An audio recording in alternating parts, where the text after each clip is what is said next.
Hello, everyone. Welcome to another episode of Tekken Talk podcast. It's been like 4 months. Sorry about the semester. This semester was just kind of crazy, and it's not quite over in terms of the fact that uh, as a grad student, the semester is never really over, but had some time. And with the latest update, 4.2, or 4.20, I thought I'd kind of give a couple thoughts about, I don't know about the direction of Tekken as a whole, but definitely about some of the changes and like a trend that seems to be happening in Tekken 7. Now, note, since I'm not, a legacy player, so I've really only been playing the game seriously since Tekken 7, even though I played casually before, it doesn't really count in terms of understanding conceptually what's going on. Um, this kind of idea of win button moves. And when I say win button moves, I mean something very specific. And I don't know if I'm the minority in this opinion, but I feel like moves that are relatively fast, so maybe 20 or under, depending on another property we'll talk about, but like definitely 17 frames or under, so relatively fast. Mid, of course, has forward momentum, which means you'll close space with it. So there's the standard moves range, and then there's the range that you would add on from the forward momentum of the move itself. And then wall splats on normal hit. Note there are some exceptions to this, like Steve Old's down forward 2 was an exception to this, but wall splats on normal hit and has some form of tracking. Maybe it's not the best tracking, or maybe it's full on homing, but has some form of tracking. So it's not totally completely linear. So not like a Facum running 3, where if you just like slightly move out of the way, you'll be fine. So we can classify these as kind of different kinds of moves, like win button moves. That's what I'll call them. Some people call them super moves. I'm just going to list off quite a few examples just so people kind of have an understanding of what I'm talking about here. King's forward 1, Claudio back 1, Leroy back 4, Leo's new forward 2. This is a big one. Jack's now forward 1, kind of having it being reverted back. Demon Paw for Jin and Devil Jin. So that's also a forward 2 input. What else? Josie forward 4. Even Zafina forward 3. So there is a homing category, and if there are homing moves, it's okay for them to be a bit slower, right? So Zafina's forward 3 is a bit slower, so it doesn't quite fit into this category. But for instance, King forward 1, yes, it's a bit slower, but it has homing, and it still has this forward momentum property and counter hit launch, which some of these other moves don't have. But the wall splat on normal hit is kind of an important thing, or definitely a guaranteed follow up on normal hit in the case of Jack's forward 1. And I think that there are some pros to these kinds of moves in some cases. So, for example, some people might say, oh, well, Dragunov's running 2 is like this. It's a plus on block mid, wall splat, blah, blah, blah. And it's true, but I think Dragunov's running 2 is a bit more balanced just because it's a running input. And because of its linearity. In season 1, I think it was definitely one of these moves because of the lack of linearity. Note, I'll even throw Paul quarter circle back 2 into this list. And so kind of the reason why I want to talk about these moves is, when Leo's forward 2 came out, I saw a lot of Leo players kind of rejoicing, like, this buff, this is the buff. Like, Leo is such an awesome character now. I have nothing against Leo. I actually like Leo a lot in terms of their character design. But is that the buff that really makes Leo, like, super interesting? Like, is that really the buff you wanted? Does that add to Leo's identity in almost any way? I mean, the commonality between these moves are, and the reason why I call them win button moves, is in almost any situation, it's not a bad choice. It's never a bad choice to throw out these moves. And the risk reward is, in my opinion, probably the best in the game for these moves, besides electrics. So electrics have the best risk reward in the game, but besides that, I think these moves easily, especially the homing moves, have the best risk reward in the game. For me, Leroy back four is probably a top three move in the game. Um, and I know that's controversial, but it's never a bad idea. It has this deceptive range, and this is the kind of property of forward momentum. Now, I know moves like Claudio back one, so I guess it's forward or back momentum because Claudio has back momentum, but this momentum shift kind of makes it so that there's a deceptive amount of range. And you may ask, well, but aren't they all like -9? So don't you just instantly lose your turn? I mean, yeah, but we all know turn taking is not like this, is not so simple. Even at -9, it's not quite that simple. And two, okay, -9. I'll take that -9 for my near perfect move. I will take that compared to a wall splat, like mid 20 something plus, 25 plus damage move. So anyway, back to Leo. It's kind of like, does that add to the character's identity?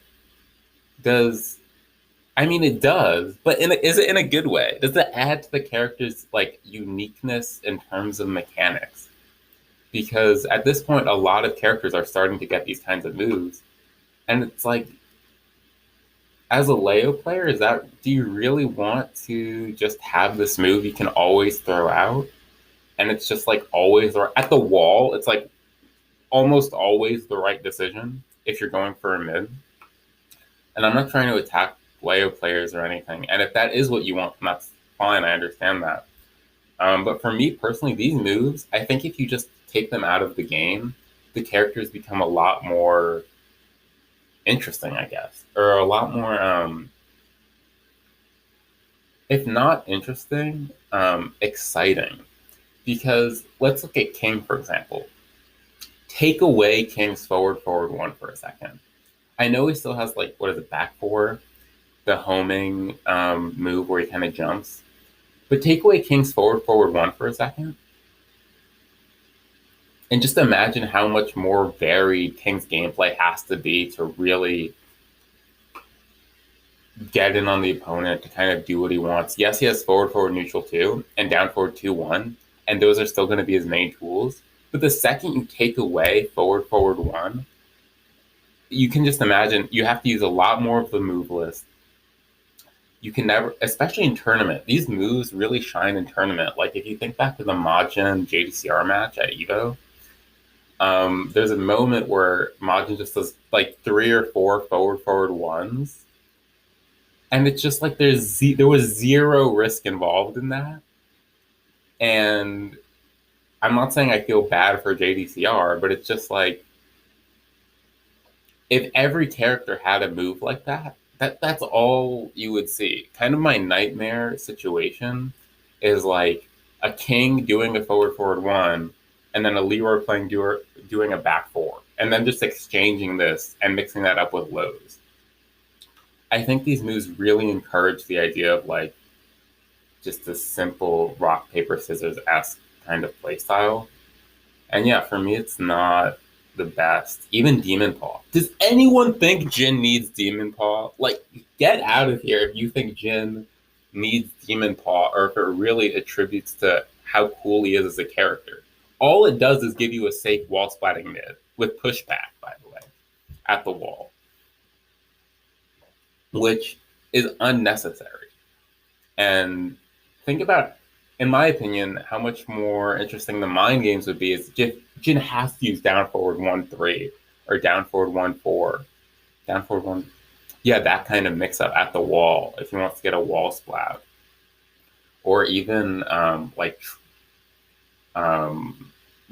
crouching, or while standing free, just like something else other than a near perfect move.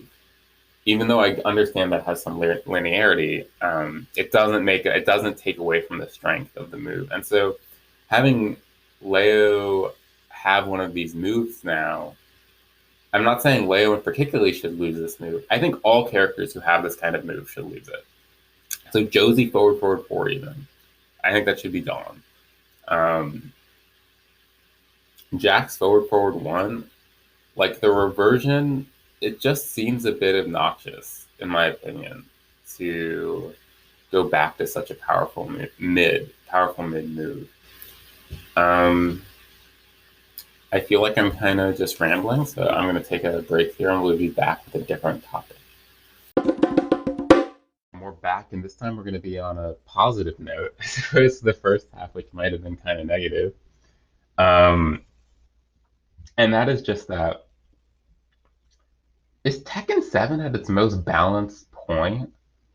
I think I heard Arslan say something really interesting and something that I ended up really agreeing with, which was that there's no overly, it seems like, as far as we can tell, there's no overly broken character at the moment. Like, it's really since the Steve down forward 2 nerf. Once that happened, it seems like we are finally free from a truly, truly broken character. I would hear arguments that say Julia and Deviljin are still at that level. Or maybe even Akuma still needs tuning down. In my opinion, Julia is very close, but she's riding the line.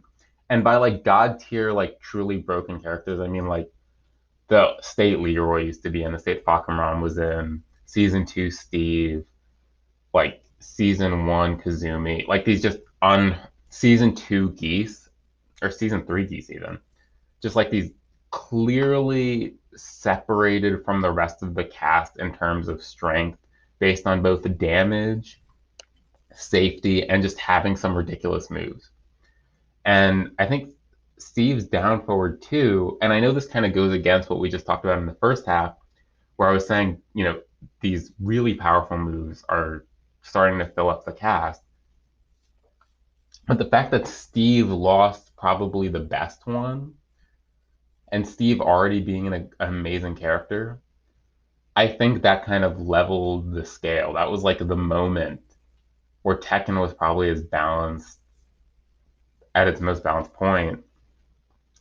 And it's kind of nice. It's kind of nice. I'm sure a lot of you play online or offline. Offline, this doesn't apply as much, but online at least, it's kind of nice no matter who you run into. You're not just like, oh my Jesus Christ. Like, I mean, that's definitely how people were with Launch Leroy, or even Steve before the down forward tuner. Like, oh gosh, I literally can't do anything but play this matchup not only perfectly, but in a way I don't want to play it. Because no matter what I do, I'll be dominated by his down forward 2 and back 1. But now that that's gone, it kind of feels like no matter who you come up against, even Julia and Deviljin, you're like, okay, I have a clear game plan.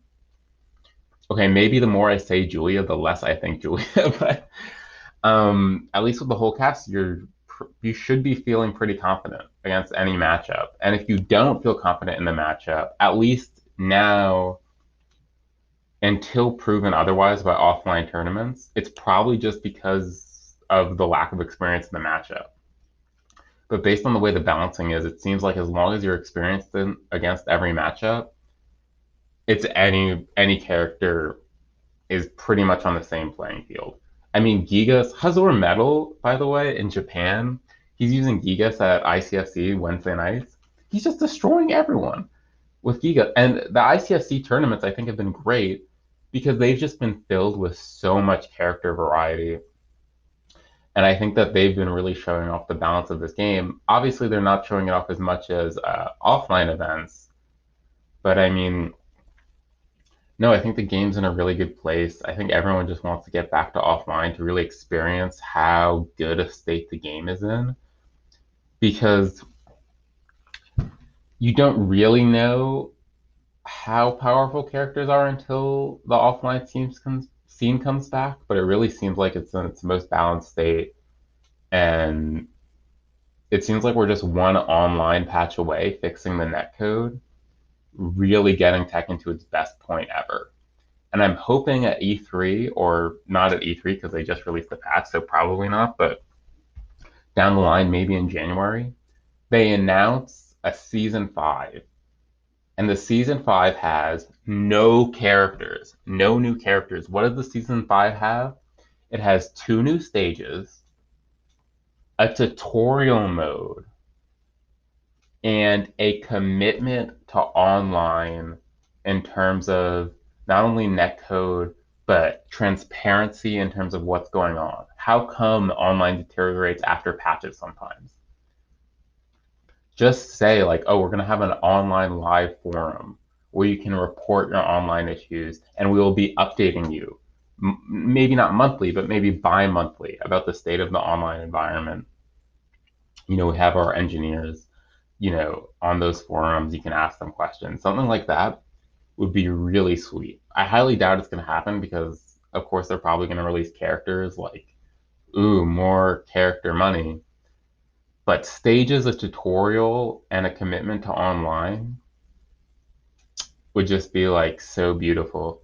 Anyway, that's all I had for today. I tried to balance the podcast with like the first half maybe being a bit more negative, the second half being a bit more on the positive side. Let me know what you thought of that format. Whether or not I can keep pumping out these podcasts, it will kind of depend on the offline scene. It will be a lot easier to make like consistent episodes once offline is back and we have tournaments to talk about, results to talk about, players to talk about. Today, though, I guess player of the day, if that's interesting, will be Hazor Metal, the Japanese Gigas player, untouchable.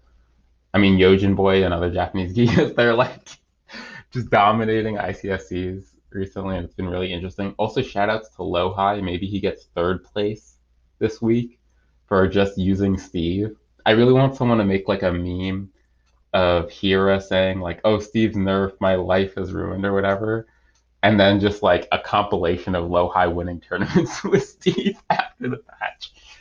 Um, so yeah, have a great day. Thank you so much for listening, and let me know if you have any questions. My Twitter is in my bio. Thank you very much.